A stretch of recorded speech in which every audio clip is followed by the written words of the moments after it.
I get the feeling you're craving some fried chicken. I'm gonna show you my favorite recipe. Let's get started.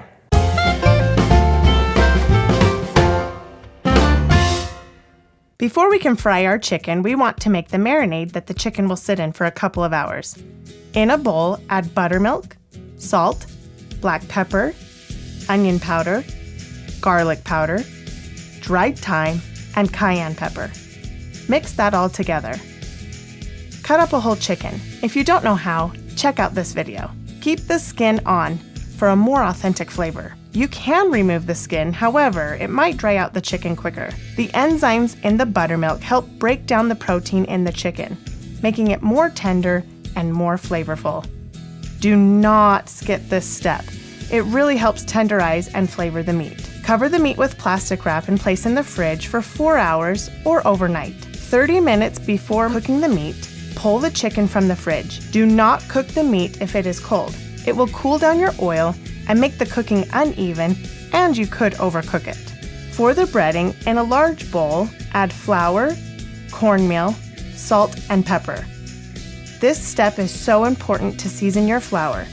You do not want to end up with tasteless fried chicken. Using one hand for wet and one hand for dry, take a piece of chicken and dredge it in the flour. Make sure to cover flour all over the chicken.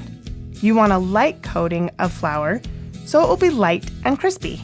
Too much flour and you can result in a wet, soggy, greasy crust. Place the chicken into the oil that is between 300 and 350 degrees. I made the mistake and didn't have my basket already in the oil. If you place the chicken on the basket and then immerse it into the oil, you take the risk of the chicken sticking to the basket. Just stick the chicken right into the oil. If you don't have a deep fat fryer, a large pot or cast iron Dutch oven filled with oil will do just fine. Make sure to use an oil that has a high smoke point like vegetable, canola, lard, or peanut oil. Fry each piece 7 to 8 minutes per side.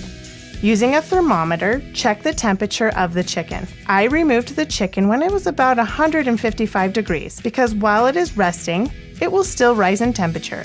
And I'm also going to keep it warm in my oven while I cook the rest of the chicken. Remove the chicken to a cooling rack on top of a sheet pan. I like to put paper towels under the cooling rack to collect the oil. Don't put your chicken directly on paper towels to rest because this can create steam, making your chicken soggy. Cook the rest of the chicken in batches.